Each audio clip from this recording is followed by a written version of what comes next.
I've got a quick question for you, alright? I wanna hear your thoughts, I wanna know what's on your mind.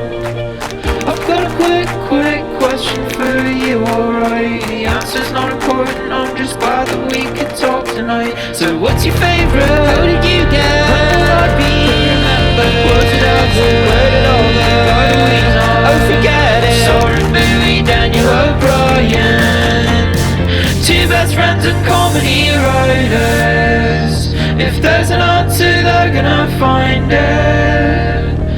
I think you'll have a great time here. I think you'll have a great time here.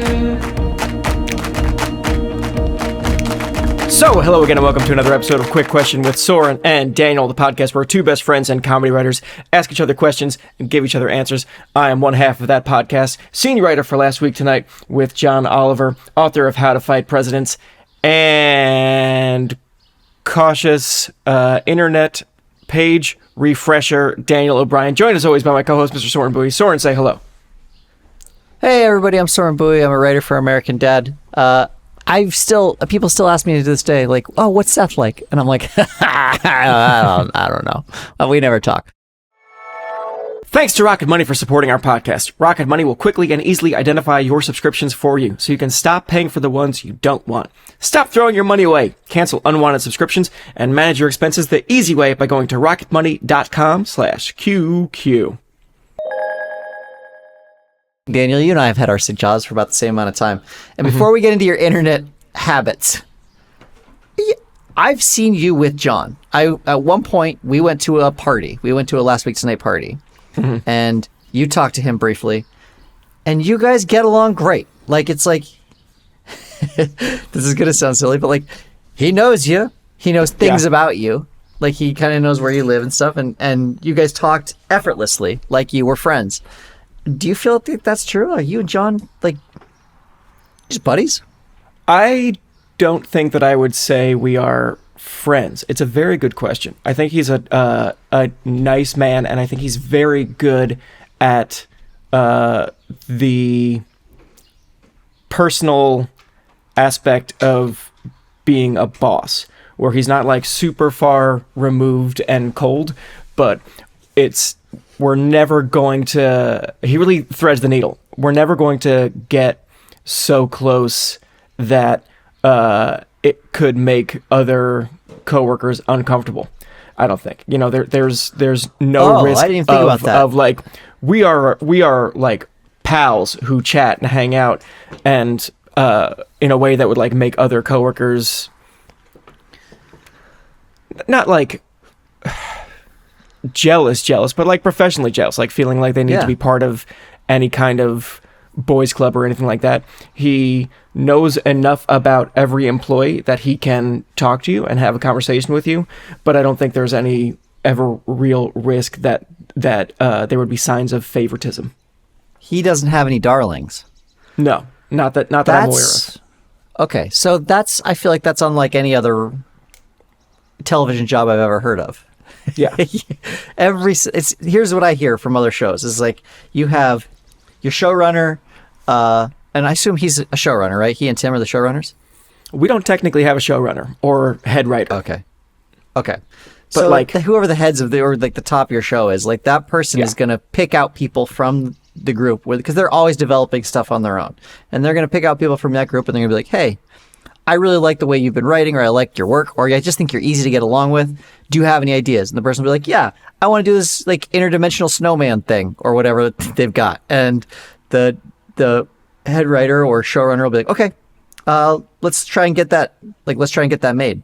And then work with somebody from the show to develop on the side. And so essentially you're just putting your name on it. You're kind of giving notes and stuff, but really it's this writer who you like, giving them a shot to make something bigger.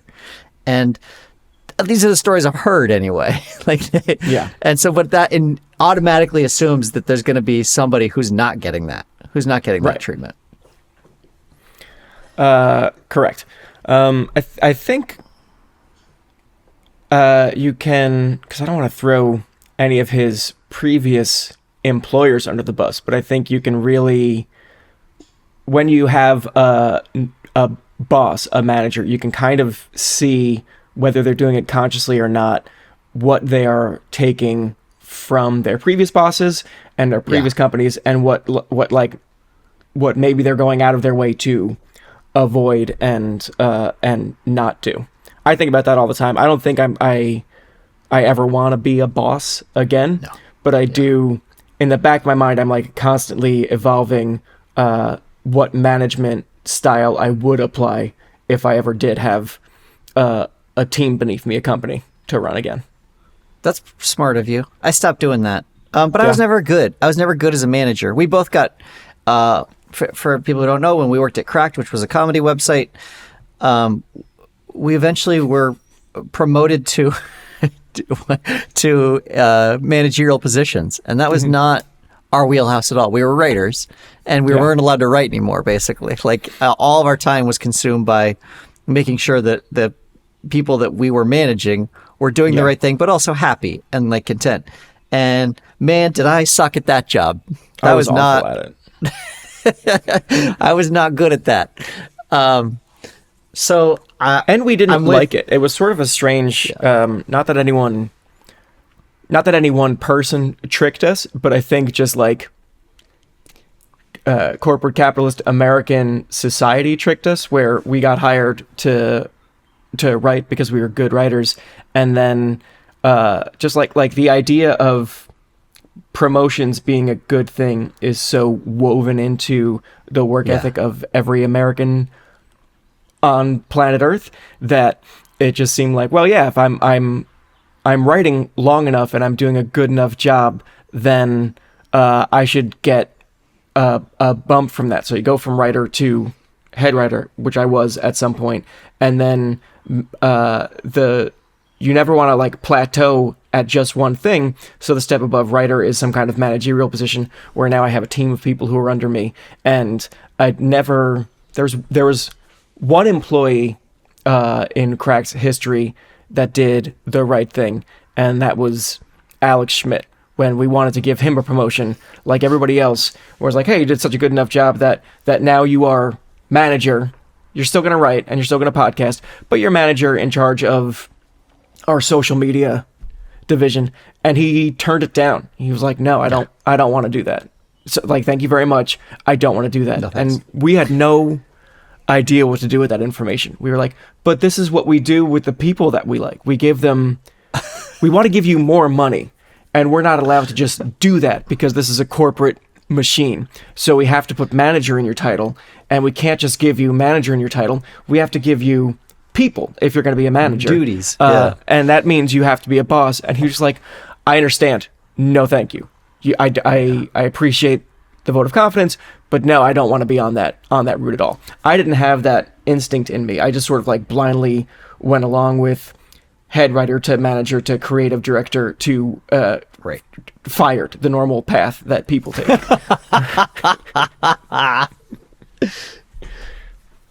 Yeah, it was so I think that corporate America in general is like not designed for creative pursuits. So it presumes that you hate your job. It's presumed that you're doing something shitty up front, and then you graduate into these positions where you're doing less shitty shit, and now you're like, you have more free time of your own, where you're just like, and if you're at any sort of job where you start as a creative, it's the opposite. It's like you're doing the stuff that you want to do up front. And like, even when you get more, I guess you graduate a little bit into getting more freedom within that. Like you get to do more, like going from just a general writer at Crack to a columnist, like suddenly you get, you have a lot more freedom in terms of what you can write. But like the trajectory is clear. You get to this point where you're no longer writing. It's like, just like I think if you were working at a desk for we were working at a desk, but like if you were working at like crunching numbers, you don't want to be fucking crunching numbers your whole life. It's like the presumption is that you're moving up in these positions to get away from that. And like all we're doing is getting away from and this is a silly word, but like getting away from the art. And you're like, I don't like this. By the way, Alex Schmidt was one of my managees. He was one of the people that I was managing, and he was the easiest person to have. Like that was if I had to do one-on-ones with somebody, I was so excited when it was going to be Alex because he didn't ever make anything my problem, and I loved it. And he was so good at his job, and like eager to like try new things. And he'll just like do it on his own, pull the trigger by himself. And I was like, this is great. If I could just have a bunch of these, I would be fine. Yeah. You were briefly one of my employees, and in a way that like Yes. I was very unhappy about at the time, because we were like clearly friends and peers and equals in terms of what we were doing and what our responsibilities were. And then suddenly it was like, hey, Daniel, you are Soren's boss now. And I was like, I don't think that's going to fly. I don't think... I don't think he's going to want me telling him to do stuff, and I don't want to tell him to do stuff. I'll run it past him, but... Yeah. It also puts, for anyone who is not in the corporate America world, which we ended up being by accident, we have to do like these performance reviews at the end of the year, which for our company involved 360 reviews, where you would have to like review a bunch of your coworkers and then read the reviews of other people that they've made for other people, and then you have to give your direct reports some kind of ranking, some like a 1 to 5 point ranking for all these different like attentiveness, punctuality, communicative, whatever, all that stuff. And I was Soren's boss, and I looked forward to the review period because I was like, great, I'm going to give him fucking 5s across the board because we're pals. And a thing that people might not realize is you can't do that. Like even our boss at the time, Jack, who was not like a corporate stooge or anything, he was aware of how the machine worked. So he would see the report that I gave for Soren, and I was like, you can't give him all 5s. And I was like, but he's really great. He is 5s in all of the ways that you would evaluate an employee. He did things right. And Jack's like, no, I understand that, but like the system can't accept someone who was like get a perfect score, because then they have to like give them more money. The system is like, we need to give this guy more money. And I'm like, no, yeah, great. Do that. Do that. And he's like, no. So no one gets 5s across the board. Not even you, Daniel, get 5s across the board. And I'm like, fuck you. Give me 5s across the board. Yeah. I mean, Soren's good, but I'm incredible. Right. For someone to get 5s across the board would mean that like the rating system is broken. So to that end, you have to give Soren 4s somewhere. And I'm like, all right. Okay, it seems like we're taking all the wrong lessons from this, but fine. That's why I'm just going to take something from a 5 to a 4, and then when I have my one-on-one with Soren, I'm going to explain to him why I had to do it this way. And we're both going to laugh about how bullshit it is. Then we're going to return to our job of staring at spreadsheets and crunching numbers. I don't miss any of that. I don't miss like being part of a corporate world in that respect. Like being a writer now I am ushered everywhere that I need to be. It's like if we're starting up writing and we're like, you need to be in the room or you need to be at like this meeting or something, somebody just like comes and fucking gets me like I'm 4 years old. And they're like, hey, you got to go to this. And I'm like, this is great. This is exactly what I want. This is like being on set. Like I love being told what to do at all times. We had our intern seminar we do this twice a year with our interns, where they come and they ask all the writers who are available whatever questions they want about the industry and about this job specifically and all of our various paths. And one of the final questions was asking the writers where they, and keep in mind the interns are college age interns, and they all are like, my name is this, and I'm studying film and technology at NYU, and I would like to one day be a showrunner and storyteller. All these people who are just like made of ambition. They're already interning at an HBO show. They're 19 years old.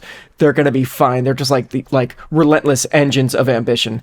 And they're asking us writers, season 11 into the show, they're asking us, what do you want to do after this? What are your goals after this? And to a person, we were all like, I'm going to keep doing this until the show shuts down. And if the show shuts down, then I'd like to do it somewhere else. I want to like keep being a writer. I want to keep getting assignments from someone and just like doing it. No one has any ambitions of running a show anymore, really. We're all just like, especially knowing that we're in an industry that is, falling apart at the seams. we're all just like keep our head down. Like I'm gonna write until 2026 or so when we just decide fiction and content shouldn't exist anymore. Then I'll be a farmer. I don't know, whatever I'm allowed to do for as long as I'm allowed to do it. That's my career ambitions right now. Driving until the wheels fall off, and I'll just assume I'm gonna write everything's John's fine. show. If John's show gets shut down, then I'll be like, John, do you need someone to write a podcast for you? Because I will do that too. Do you need an assistant? what can I do? Yeah, I'm in the same boat where, people will John, ask. buddy, you don't be writing your own tweets. I'll do that. I understand the space. Let me do it for you. Yeah, people ask me like, okay, well, you're at the show. Like, what are your ambitions? Like, what do you want to do next? Like, what do you mean next? This. I know showrunners. I know how miserable they are. I know what a huge leap and destruction of your quality of life it is to go from being a writer to running a show. Like it's brutal, man. And it's like all that managerial stuff comes right back.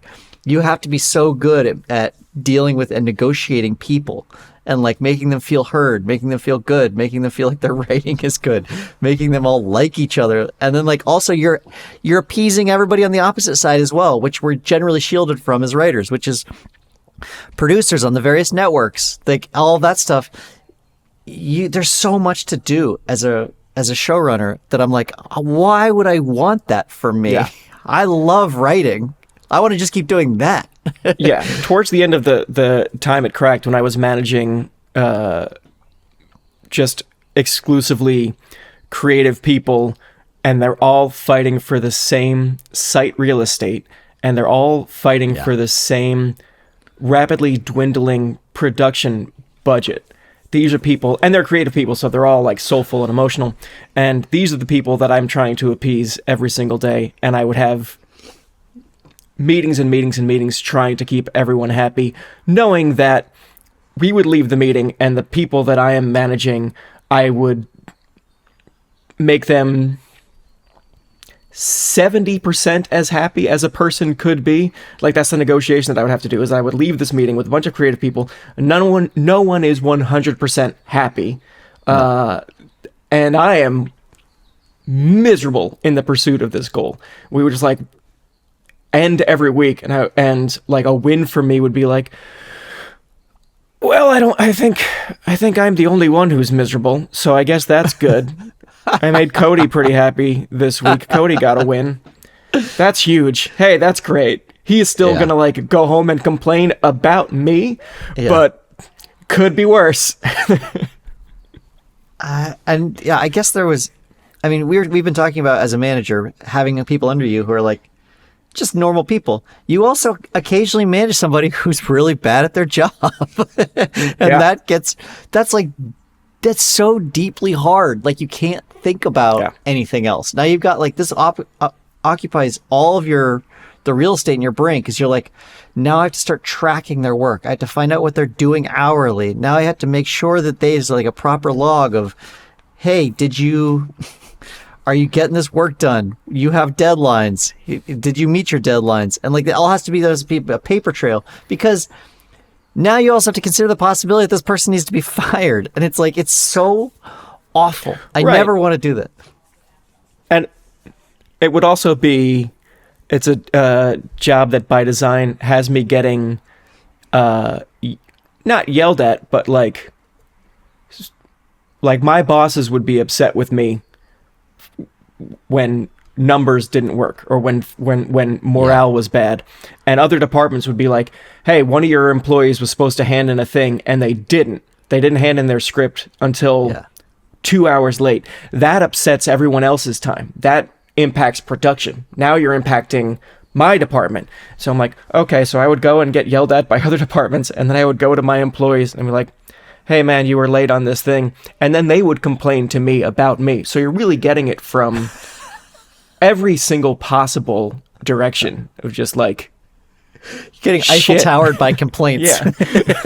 But I'm curious. So in like a very clear, literal way, I never want to be a boss again. Are you ever curious in the abstract sense of like,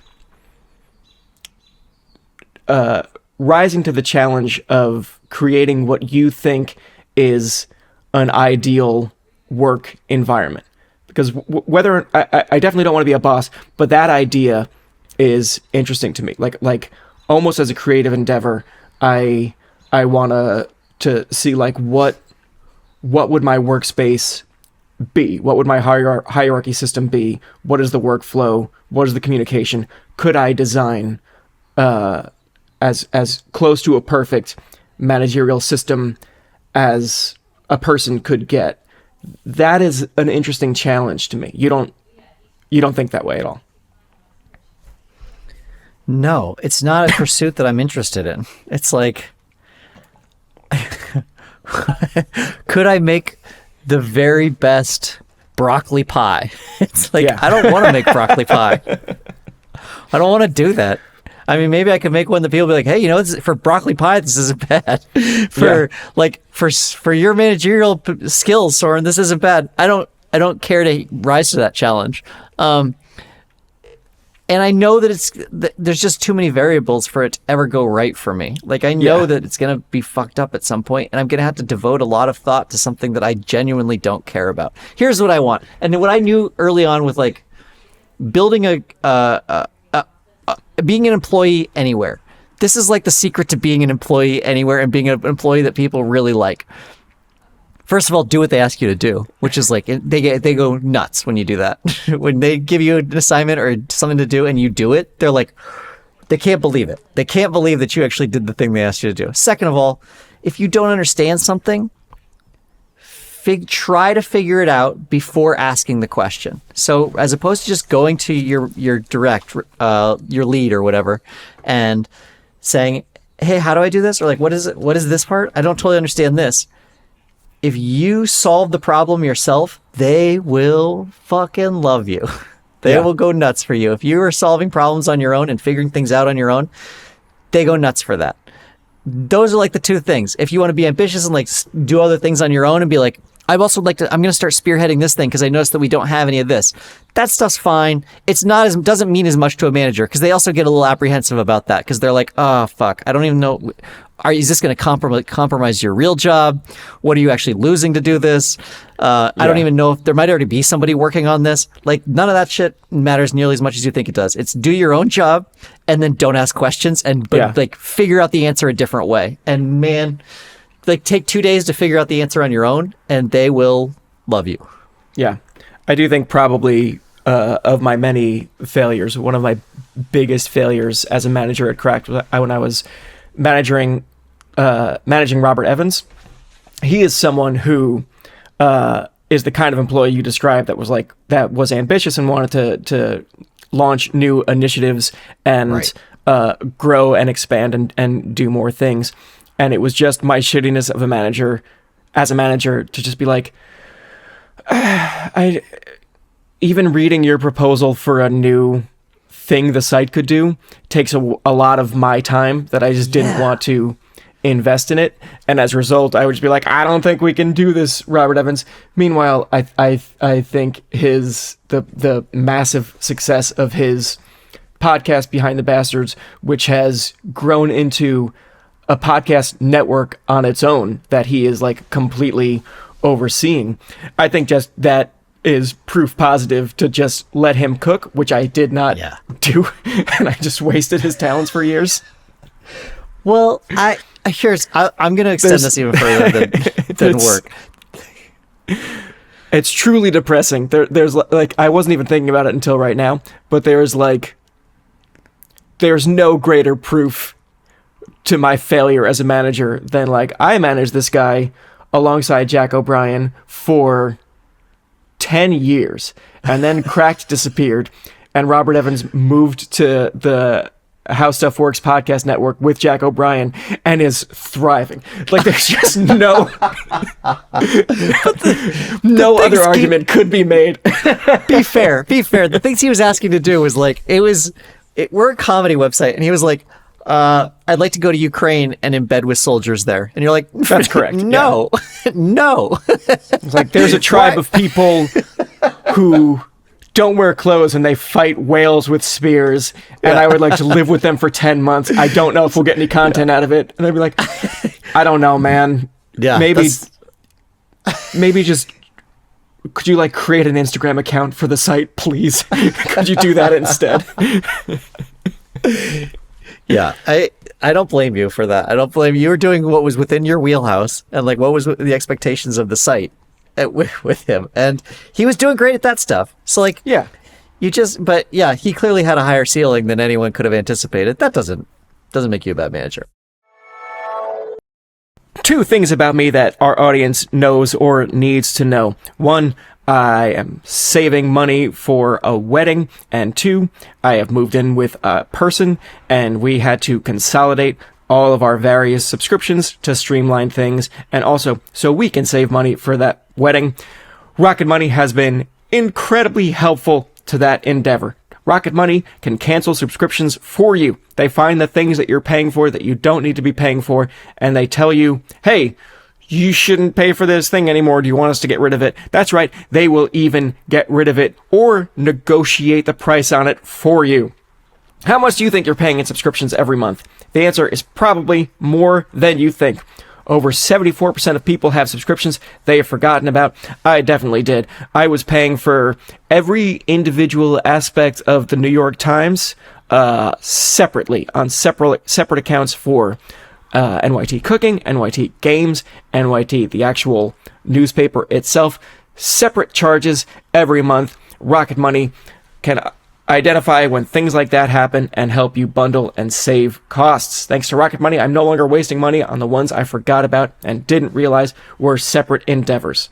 Rocket Money is a personal finance app that finds and cancels your unwanted subscriptions, monitors your spending, and helps lower your bills so that you can grow your savings.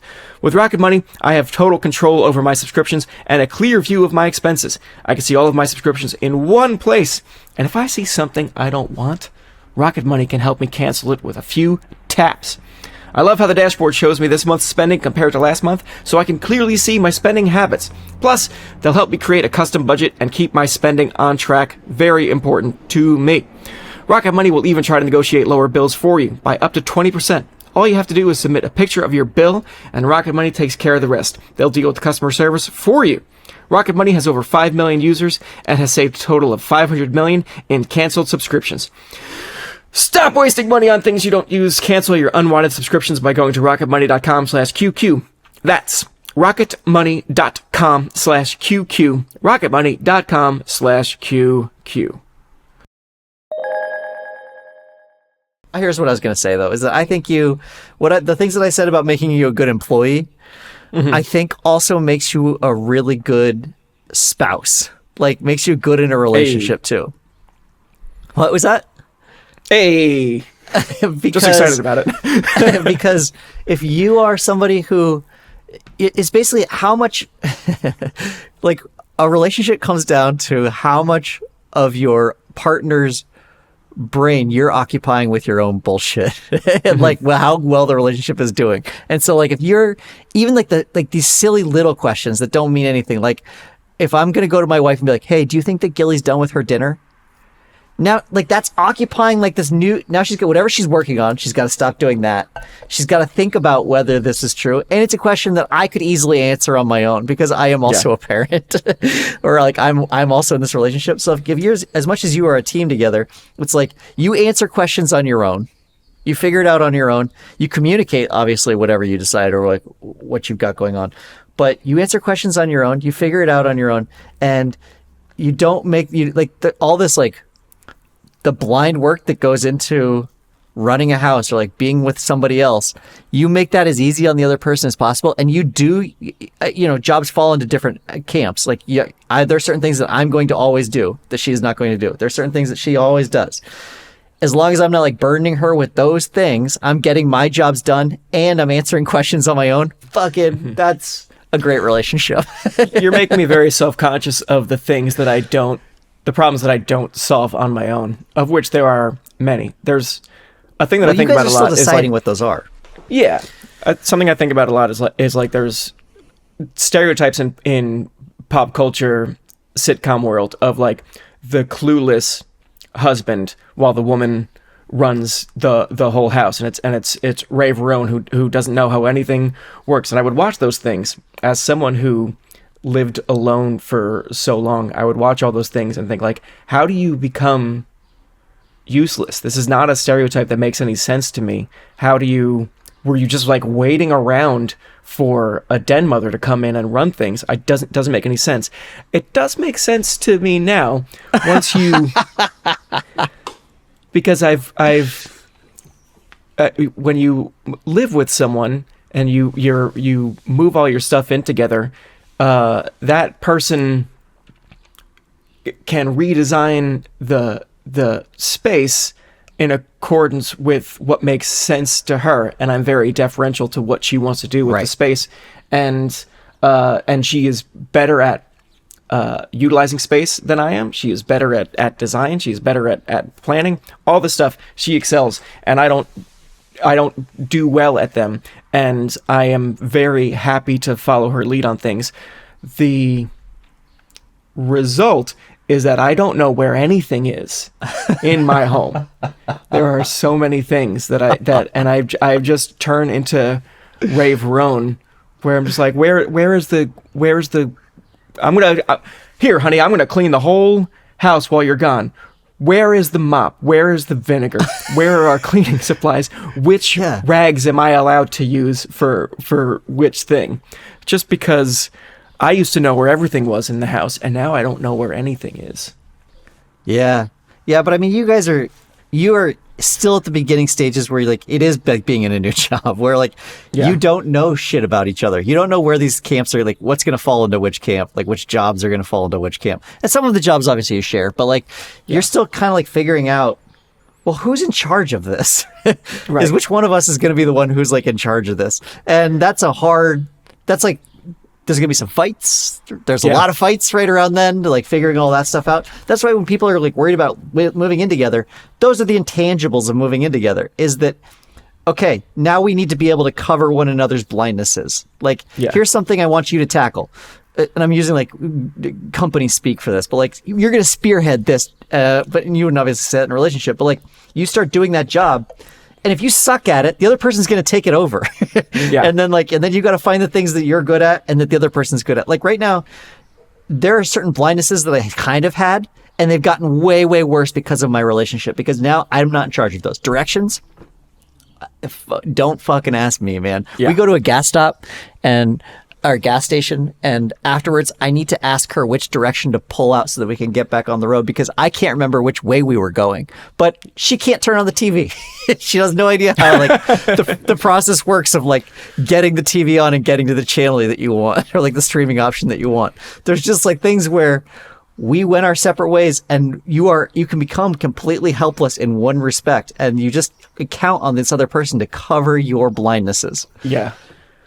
It also took me, and continues to take me, time to remember that I can also like learn things. I can learn where things are in the house, so I'm not completely relying on her. There was, she has a very specific way of folding towels. They're very like neat and compact, and they're all uniform. And in the beginning, when I was doing laundry, I would think like, oh, I'll leave towels for her because she knows how she likes them. So I will just I'll make that one of her jobs, and I will do all these other jobs, and that is how compromise works. It was like 3 months into living together that I was like, or I could learn how to fold the towels that way too, I suppose. Yeah. Then we both know how to do things correctly instead of just one of us. Okay, I can see how that's a better system. Yeah. I can also hear in what I'm saying, it sounds like we're already a finely oiled machine. That's not the case either. We still have like a lot of these arguments and stuff. And I still put a lot of like mental weight on her of like the same, where it's like, it's going to be Mother's Day. I'm going to do so many good things. First, I need you to tell me where everything is so that I can get it all ready. And also, while I'm like preparing the day before, while I'm preparing, Honey, on Saturday, don't you worry about dinner tonight. Also, though, what are your allergies? while I'm like getting everything ready, while I'm like, I'm gonna make you breakfast in bed. I'm gonna make you waffles. But just the kids are gonna be in your room for a little while so I can get these waffles done because they're driving me crazy. Like, there's the mental load is so clear that you like put on each other, and it's really tough because you get these positions where you're putting something on, you're putting a mental, or if someone's putting a mental load on you, you can feel it happening. And so you get a little crabby, you get a little cranky, and then like you snap it, like you're short with them or something. And they're like, whoa, all I did was ask you where the Windex was. And you're like, no, it's bigger than that. I can't explain why, but it's bigger than that.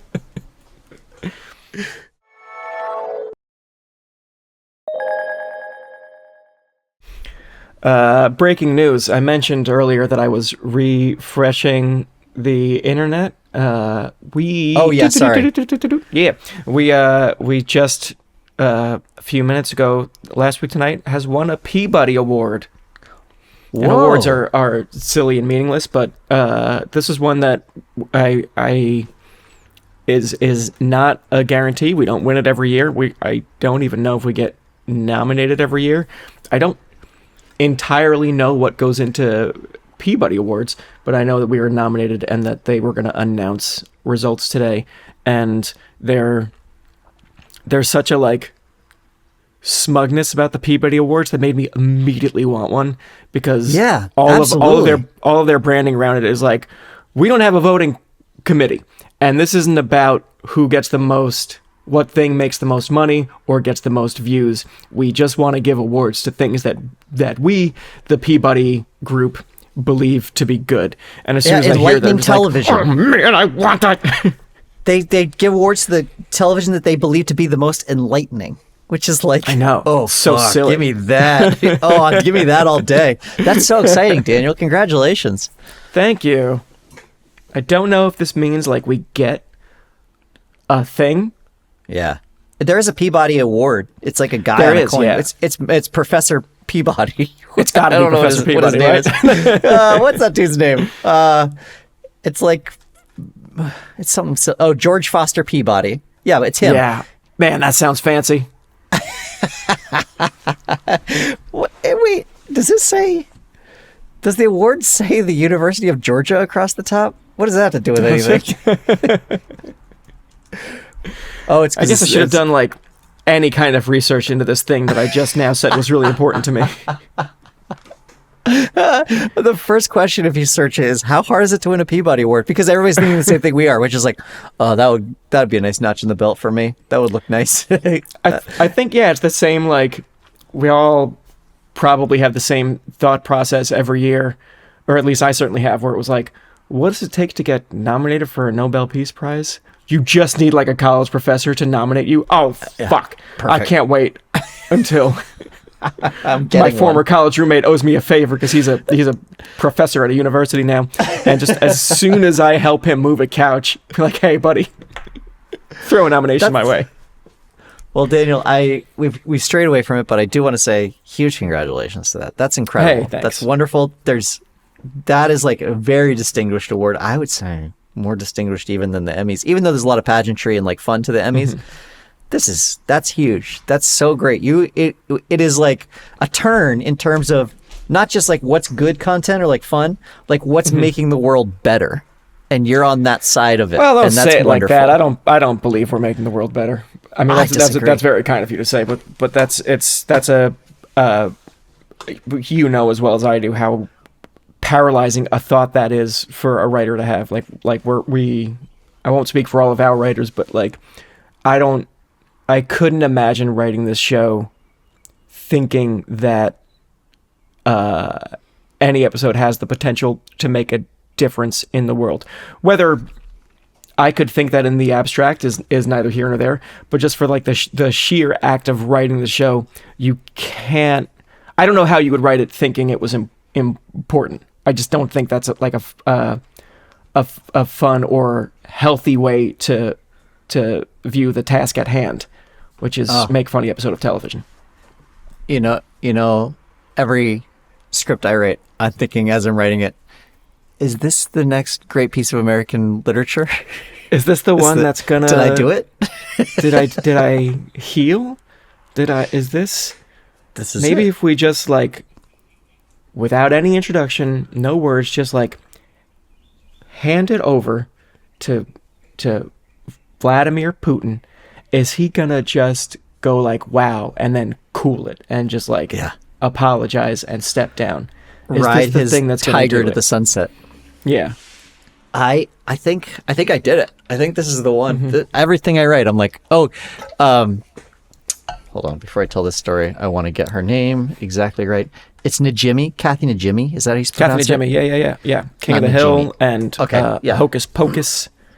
Okay, so my first episode for American Dad, there was a part that I really wanted Kathy Najimy for, and I was like asking my showrunner about it, and he's like, "Oh, that's interesting. We'll reach out to her." And I was like, "Oh, this is surreal."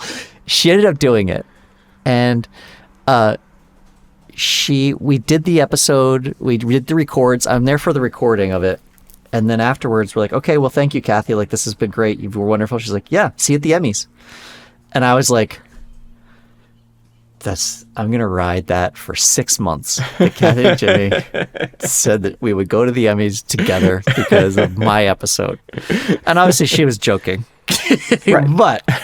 But she still said it. And so I was just like, I think I did it. I think this is the one. This is like, and if I go back and reread or watch my first episode, I'm like, oh, it's all over the place. This thing's a mess. But you can take those compliments and dine out on them for your entire life. We did in the Crack Days, did a podcast, Michael, Jack, and I, with Mike Reese and Jeff Martin from The Simpsons, just like Titan Simpsons writers. And it was very clearly we are fanning out on them, and they are just tickled that Simpsons fans have crazy questions. It was after our after hours episode about the Simpsons, and that got their attention, and they're like, yeah, if you want to ask us questions about the show, we'll do it on the podcast and like reminisce and shoot the shit. They were very gracious with their time and very like, in no uncertain terms, all of our fan theories and all of your fan theories listening at home, they're all wrong. Simpsons fans have put more thought into the show than the writers have, and they were really happy to shoot down every like theory after theory. We're like, is this a reference to the fact that Principal Skinner at the flea market episode puts on a helmet and reminisces about his prison days, and his prison number is 24601. That's the same as the prison number for Jean Valjean from Les Mis. Jean Valjean, who famously throws away his identity and becomes someone new. Was that a reference? Were you like foreshadowing the reveal that Seymour Skinner stole someone else's identity? And they were like, nope. Great question. No. And I was like, cool. I've been thinking about it for a decade. But the reason I bring this up is at the end of the episode, we thanked them for their time, and we were like, we're such huge fans of your work. And they said, yeah, we're fans of your work too. We like the show and Cracked. And I jokingly was like, yeah, just a room full of the greats. And Jeff, in a perfect punch-up, says, no one here but us legends. And it was like very clearly a sweet joke. But in the back of my mind, I'm going, no one's going to know it's a joke if I put that on my resume or a book jacket someday. Yeah, that tone won't come across when he's dead and I run around town with that quote. Yeah, that's how I felt we did a podcast with Dave Barry, Jack and I in the podcast days, and Dave Barry was and it was incredible. And he's so insightful and he's very smart, and at the end called out After Hours. I was like, I love After Hours, and I was just like, you don't know what that means to me to hear. If there was can we put that on the cover? Can we put that on the jacket somehow? It's very gratifying, and also at the same time, there's a part of it that is like, I never would have made it if I thought you were going to watch it. Like this is I thought you were done consuming content, and I thought like you only read like Dave Barry, you only read surely other Dave Barry books, right? Like you like or people like that me, are at you just that, read Dave Barry. people that are at that level. You just read from your peers. This isn't the shit that we make. That's not for you. That's for the fucking guppies out there. This is we're making bird seed. You don't get away from here.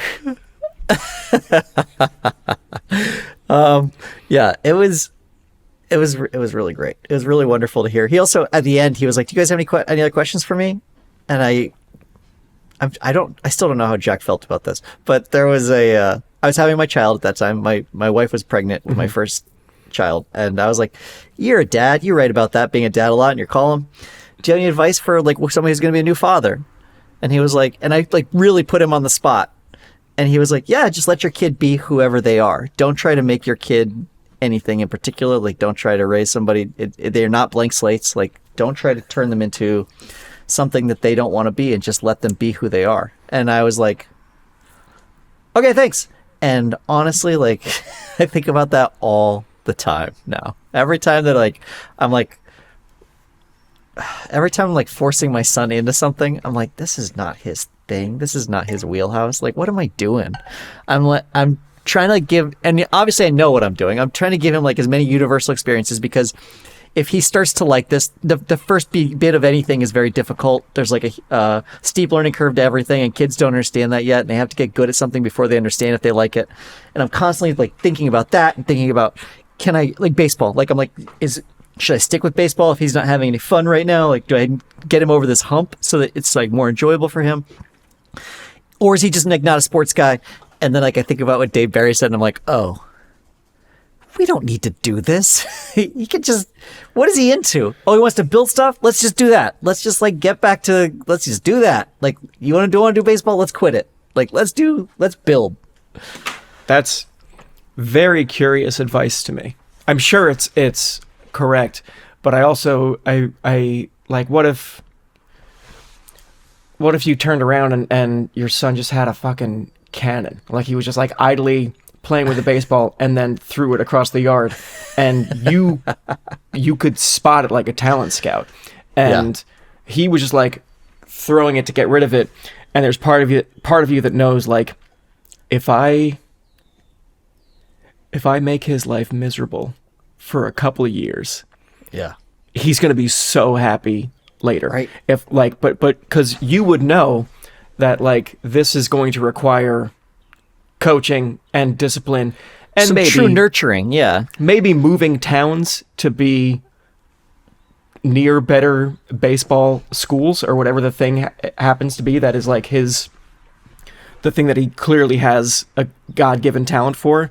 You know how much sacrifice would be required of that, but you also know the great potential rewards. I don't know. That seems like it would be tough for a parent. It is. It's really hard. It's really hard at this age. I mean, I think it gets a little easier later when they develop real passions for things, but they don't have a passion for anything right now. Like there's things that they kind of like, but they want. It's like you're trying to nurture something that might be a future passion, and it's like it's a real gamble if you like go in whole hog on all of these things. So it's scary. There are things that he like riding a bike. That's a great example. It was the pandemic, and I was like, we're going to learn how to ride a two-wheel bike back in 2020. And he did not want to do it. He was scared of it. It was like not a fun idea to him. But I was like, I think I have to push this, because when they're young, they also think, well, maybe they don't know how long life actually is. And I think in his mind, he's like, maybe I'll just be a person who doesn't ride bikes. Maybe my whole life I'll just be a person who doesn't swim. Not realizing that can't happen. Like, it's going to ruin whole aspects of your life if you can't do these things. And I know that once his friends are all riding bikes, like once there's real peer pressure to it, and they're like, hey, we're finally have some freedom, we're going to ride our bikes to the park, and he couldn't do that, that would be very hard for him. So I'm like, I think I just force him to do it. And did. And now he's like great about it. He's great about riding his bike, loves riding it. And what a terrible lesson that was for me to learn as a dad. Yeah. I'm curious, you were saying about the Dave Barry podcast that you're not sure how Jack feels about it. What did you mean by that? I jumped in and asked him a very personal question. Oh, okay. I did a very selfish thing on a podcast that wasn't for, like, it was for everybody else. And I'm asking about something very niche and specific. I see. I thought this was going to be, I thought we would learn that Jack has 2 children and you've never once asked him any advice on fatherhood. Just as soon as another dad enters the picture, you're like, oh finally, I've been waiting to talk to a dad for so long. Thank you. Thank you for coming, first of all, Dave Barry. Second of all, I have to work with this guy every day, and I can't get anything, any sort of valuable insight from him. I asked only, it was like a selfish thing to ask on a podcast that was not for me.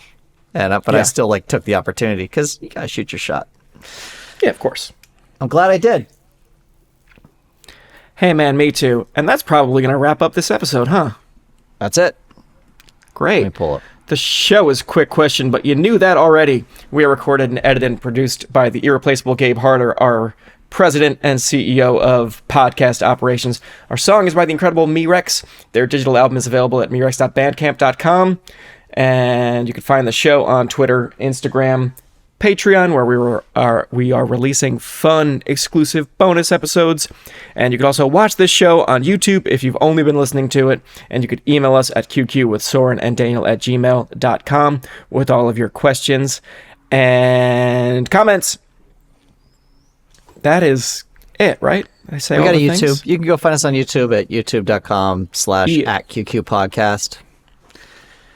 And we don't talk about bacon anymore, but bacon is still a huge part of this podcast. We stopped thinking him in here, but bacon is still, if you're worried that we somehow replaced bacon, we did not. He's still kicking around. Define huge part of the podcast. He's on the text chain, but I don't think he has said a word in months.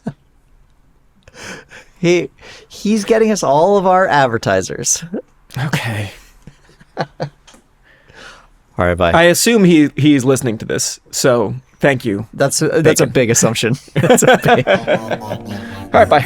I've got a quick question for you, alright? I wanna hear your thoughts, I wanna know what's on your mind. I've got a quick question for you, alright? The answer's not important, I'm just glad that we could talk tonight. So what's your favourite? How did you get? When will I be remembered? Was it ever? Where did all the weeks on? Oh, forget it. Soren, Bowie, Daniel O'Brien, 2 best friends and comedy writers. If there's an answer, they're gonna find it. I think you'll have a great time here. I think you'll have a great time here.